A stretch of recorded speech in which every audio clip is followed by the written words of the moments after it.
આપ સર્વોને હેતપૂર્વક જય શ્રી સ્વામિનારાયણ। આજની સત્સંગ કથા વાર્તા નિજ મંદિર સાવરકુંડલા। આજની સત્સંગ કથા વાર્તામાં આપણે શ્રી પાપમોચની એકાદશીની કથા સાંભળશું। એક સમયે યુધિષ્ઠિર પૂછવા લાગ્યા કે હે શ્રી કૃષ્ણ, મેં ફાગણ માસના શુક્લ પક્ષની આમ લખી એકાદશીના મહાત્મ્યની કથા સાંભળી, પણ ફાગણ માસના કૃષ્ણ પક્ષમાં કયા નામની એકાદશી હોય છે? તેનો શું વિધિ છે અને તેનું શું ફળ છે તે મારી આગળ કહો। ત્યારે ભગવાન શ્રી કૃષ્ણ બોલ્યા કે હે રાજાઓના રાજા યુધિષ્ઠિર, પૂર્વે ચક્રવર્તી માંધાતા રાજાએ લોમશ ઋષિને પૂછવાથી તે લોમશ ઋષિએ માંધાતા રાજાને જે આખ્યાન કહ્યું હતું એ જ પાપમોચની એકાદશીના વ્રતનું આખ્યાન હું તમને માંધાતા તથા લોમશ ઋષિના સંવાદ રૂપે કહું છું, તે સાંભળો। માંધાતા પૂછવા લાગ્યા કે ભગવાન, હું લોકોના હિતની ઈચ્છાથી ફાગણ માસના કૃષ્ણ પક્ષને વિશે કયા નામની એકાદશી આવે છે? તેનો શો વિધિ છે અને તેનું શું ફળ છે તે સાંભળવા ઈચ્છું છું, માટે તે મને પ્રસન્નતાથી કહો। પછી લોમશ બોલ્યા, જે ફાગણ માસના કૃષ્ણ પક્ષને વિશે પાપમોચની એવે નામે એકાદશી પિશાચપણાને મટાડનારી કહેલ છે। હે નરોને પાળનારા માંધાતા રાજા, કામનાઓને પૂરનારી, સિદ્ધિઓને દેનારી, વિચિત્ર પ્રકારની કલ્યાણ કરનારી, પાપનો નાશ કરનારી અને ધર્મને દેનારી એવી પાપમોચની એકાદશીની કથા હું તમને કહું છું, માટે તે સાંભળો। પૂર્વે અપ્સરાઓના સમૂહે સેવેલા ચૈત્રરથ ગંધર્વના ઉત્તમ પ્રદેશમાં જ્યારે વસંત ઋતુનો સમય આવ્યો ત્યારે આખું વન પુષ્પોથી ભરાઈ ગયું। તેથી તે વનની અંદર ગંધર્વોની કન્યાઓ કિન્નરો સાથે રમવા લાગી અને ઇન્દ્ર વગેરે દેવો ક્રીડા કરવા લાગ્યા। આ ચૈત્રરથ નામના વનથી બીજું કોઈ પણ સુંદર વન ન હોવાને લીધે તે વનને વિશે મુનિઓ બહુ તપ કરે છે। વળી ચૈત્ર અને વૈશાખ મહિનામાં એક વખત દેવોની સાથે ઇન્દ્ર પોતે રમતા હતા, ત્યાં મેધાવી નામે એક પ્રખ્યાત ઉત્તમ મુનિ પણ આવેલા હતા। તેના મનનો ભાવ જાણવા માટે મંજુઘોષા નામે પ્રખ્યાત અપ્સરા તે ઉત્તમ મુનિને મોહ પમાડવાનો આરંભ કરવા લાગી। તે અપ્સરા તે મુનિની બીકને લીધે તે મુનિના આશ્રમથી એક ગાઉ જેટલે દૂર ઊભી સારી રીતે વાંસળી વગાડીને મધુર ગાન કરવા લાગી।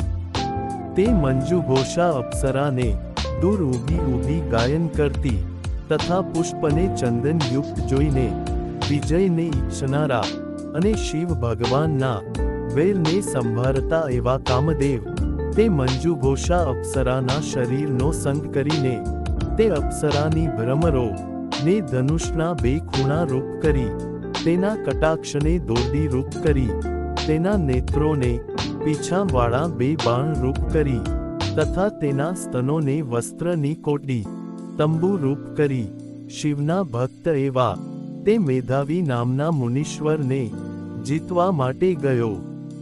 તે વખતે તે મંજુઘોષા અપ્સરાના અવયવો કામદેવની સેના બન્યા। તેમ તેમ મંજુઘોષા અપ્સરા પણ મેધાવી મુનિના દર્શન માત્રમાં કામાતુર થઈ ગઈ।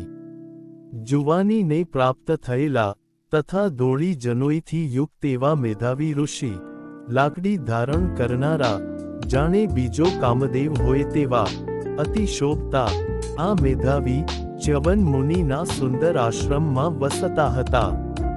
એ રીતે સારા રૂપવાળા તે શ્રેષ્ઠ મુનિને જોવાથી કામાતુર થયેલી તે મંજુઘોષા અપ્સરા દૂર ઊભી રહીને ઝીણા સ્વરથી ગાવા લાગી। વળી અવાજ કરતા કડાઓ, જમકાર કરતા ઝાંઝરો, ધમધમાટ કરતી કટી મેખલા પહેરેલી તે મંજુઘોષાને ભાવરહિત ગાતી જોઈને મંજુઘોષાના અવયવો રૂપી સૈન્યવાળા કામદેવે તે શ્રેષ્ઠ મેધાવી મુનિને જોરથી મોહિત કર્યા.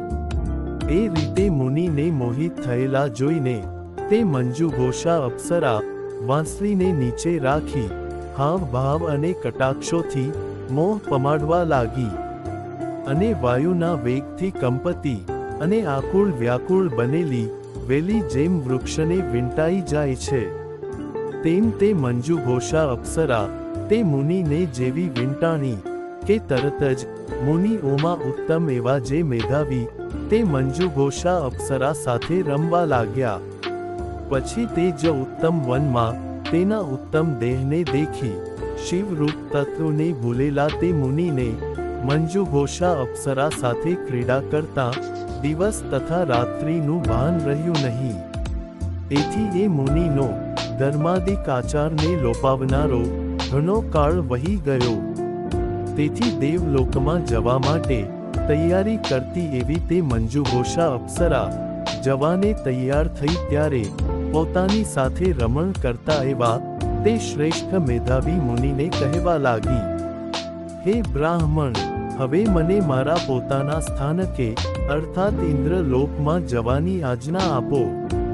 ત્યારે મેધાવી બોલ્યા કે, હે સુંદર મુખવાળી, તમે આજે જ પ્રદોષની અગાઉ અર્થાત સંધ્યા કાળે તો આવેલા છો, માટે સવારની સંધ્યા થાય અર્થાત સવાર પડે ત્યાં સુધી મારી પાસે રહો. આવું મુનિનું વાક્ય સાંભળીને તે મંજુઘોષા અપ્સરા ભયભીત થઈ ગઈ. હે રાજાઓમાં શ્રેષ્ઠ યુધિષ્ઠિર રાજા, એ રીતે મુનિના વચન સાંભળીને મુનિના શાપના ભયથી બીવાને લીધે તે મંજુઘોષા અપ્સરાએ તે મેધાવી મુનિને પાછા ઘણા વર્ષો સુધી પોતાની સંગે રમાડ્યા. આ રીતે તે મેધાવી મુનિની સાથે ક્રીડા કરતા કરતા 57 વર્ષ 9 મહિના અને 3 દિવસ વીતી ગયા. ત્યારે તે મુનિને તો અડધી રાત્રિ પર્યંત જ ક્રીડા કરી હોય તેમ જણાયું. હવે એટલો કાળ વીત્યા પછી ફરીવાર તે મંજુઘોષા અપ્સરા તે મેધાવી મુનિને કહેવા લાગી, હે બ્રાહ્મણ, મારે હવે ઘરે જવું છે, માટે મને મારા પોતાના ઘરે જવાની આજ્ઞા આપો. આવા તે અપ્સરાના વચન સાંભળીને મેધાવી બોલ્યા કે, હે મંજુઘોષા અપ્સરા, હું જે વચન કહું છું તે તું સાંભળ, કારણ કે હમણાં જ પ્રાતઃકાળ થયો છે.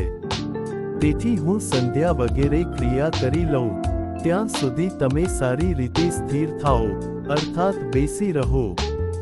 એવી રીતનું મુનિનું બોલવું સાંભળીને ભય અને આશ્ચર્યથી આકુળ વ્યાકુળ થયેલી અને અતિ વિસ્મય પામેલી તે મંજુઘોષા અપ્સરા મંદ હાસ્ય કરીને જે કાંઈ પોતાને કહેવાનું હતું તે આ પ્રમાણે કહેવા લાગી. મંજુઘોષા અપ્સરા બોલી કે, હે વિપ્રના અધ્યક્ષ મેધાવી મુનિ, કેટલા પ્રણામો વાળી અર્થાત ઘણીક તમારી સંધ્યાઓ વીતી ગઈ છે, કારણ કે મારી ઉપર કૃપા કરવાથી તમારો કેટલો કાળ વીતી ગયો છે તેનો તમો વિચાર કરો. આ રીતનું તે મંજુઘોષા અપ્સરાનું વચન સાંભળી ને આશ્ચર્ય પામવાને લીધે ઉગડી ગયા છે નેત્રો જેમના એવા બ્રાહ્મણોના પતિ મેધાવી મુનિ તે સમયે હૃદયમાં ધ્યાન ધરીને અપ્સરા સાથે ક્રીડા કરવામાં કેટલો કાળ વીતી ગયો તેનો નિશ્ચય કરવા લાગ્યા. તો તેને માલુમ પડ્યું કે આ મંજુઘોષા અપ્સરા સાથે ક્રીડા કરતા મારા 57 વર્ષો પૂરા થયા છે, અને અપ્સરાએ મેં જે દુઃખથી તપ મેળવ્યું હતું તે તપનો નાશ કર્યો છે. આમ તે મેધાવી મુનિ વિચારી તથા તે અપ્સરાને તપનો નાશ કરનારી કાળરૂપ જાણીને હોઠ ફફડાવતા એવા વ્યાકુળ ઇન્દ્રિયોવાળા અતિ ક્રોધી અને નેત્રોથી અગ્નિના તણખાઓ ને જાળને કાઢતા મેધાવી મુનિએ તે મંજુઘોષા અપ્સરાને શાપ આપ્યો કે તું પિશાચની થા, હે પાપણી, દુરાચારવાળી અને હે પાપમાં પ્યારવાળી વેશ્યા, તને ધિક્કાર છે. આવી રીતના મુનિના શાપથી બળેલી તે અપ્સરા વિનયથી નીચે ઊભી રહી અને સુંદર ભ્રકુટીવાળી તથા મુનિની કૃપાની ઈચ્છા રાખતી તે અપ્સરા મુનિ પ્રત્યે બોલી કે, હે વિપ્રના પાલક, કૃપા કરીને મારા શાપની શાંતિ કરો, અર્થાત મારો શાપ ટાળવાનો ઉપાય બતાવો. હે બ્રાહ્મણ, સત્પુરુષોનો સંગ કરવાથી સાતમે પગલે જ મિત્રતા પ્રાપ્ત થાય છે. ત્યારે મેં તો તમારી સાથે અતિ ઘણા વર્ષો કાઢ્યા છે. આ કારણથી હે સારા આચરણવાળા સ્વામી, તમે મારા ઉપર કૃપા કરો. આવી રીતના તે મંજુઘોષા અપ્સરાના વચન સાંભળીને મેધાવી મુનિ આ પ્રમાણે કહેવા લાગ્યા. ને મેધાવી મુનિ બોલ્યા કે, હે કલ્યાણી, શાપનો અનુગ્રહ કરનારું અર્થાત શાપને ટાળનારું જે વચન કહું છું તે મારું વચન તું સાંભળ. હે પાપણી, હવે હું શું કરું? તે મારું મોટું તપનાશ પમાડ્યું છે. તો પણ હે સારી ભ્રકુટીવાળી, ફાગણ માસના કૃષ્ણ પક્ષને વિશે સારી અને સર્વ પાપનો ક્ષય કરનારી પાપ મોચની નામે જે એકાદશી થાય છે તે એકાદશીનું વ્રત કરવાથી તારું પિશાચપણું મટી જશે. એ રીતે અપ્સરાને પિશાચપણાનું નિવારણ કહીને પોતાના પિતાના આશ્રમમાં ગયા કે તરત જ તેને આવેલા જોઈને ચ્યવન ઋષિ બોલ્યા, હે પુત્ર મેધાવી, તમે અપ્સરાનો સંગ કરીને પુણ્યનો ક્ષય કર્યો. એ કર્યું શું? એવા પિતાના વચન સાંભળીને મેધાવી કહેવા લાગ્યા કે, હે તાત, હું જ અપ્સરા સાથે રમ્યો એ મોટું પાપ કર્યું છે. માટે જેનાથી મારા પાપનો ક્ષય થાય એવું પ્રાયશ્ચિત બતાવો.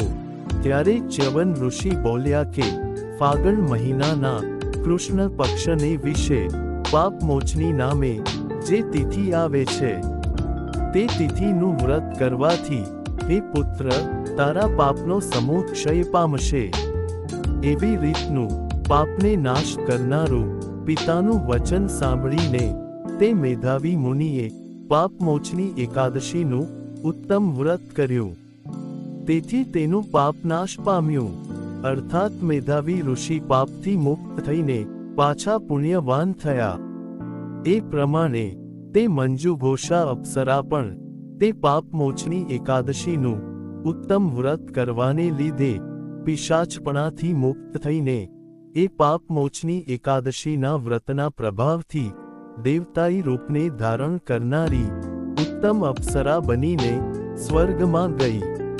પછી લોમશ ઋષિ બોલ્યા કે, હે માંધાતા રાજા, આવી રીતે બનેલા બનાવના પ્રભાવવાળું પાપ મોચની એકાદશીનું વ્રત છે. અને જે માણસો આ મૃત્યુ લોકને વિશે પાપ મોચની એકાદશીનું વ્રત કરે છે તેઓનું જે કંઈ પાપ હોય તે સર્વ ક્ષીણપણાને પામે અર્થાત નાશ પામે છે. આ પાપ મોચની એકાદશીની કથાનો પાઠ કરવાથી અથવા આ એકાદશીની કથા સાંભળવાથી હજારો ગાયો દીધાનું ફળ પામે છે. વળી બ્રાહ્મણનો હણનારો, સોનાનો ચોરનારો, મદિરાનો પીનારો અને ગુરુની સ્ત્રી સાથે ગમન કરનારો પણ આ એકાદશીનું વ્રત કરવાને લીધે એ સર્વ પાપોથી મુક્ત થાય છે. અને એકાદશીનું ઉત્તમ વ્રત કરવાથી અવશ્ય બહુ પુણ્ય પ્રાપ્ત થાય એમાં કાંઈ પણ સંશય નથી. આ પ્રમાણે ભવિષ્યોત્તર પુરાણને વિશે ફાગણ મહિનાના કૃષ્ણ પક્ષની પાપ મોચની નામની એકાદશીનું મહાત્મ્ય સંપૂર્ણમ. અને હવે પછીની કથા વાર્તા આપણે આગળના ભાગમાં સાંભળશું. અત્યારે આપ સર્વોને ભાવથી જય શ્રી સ્વામિનારાયણ.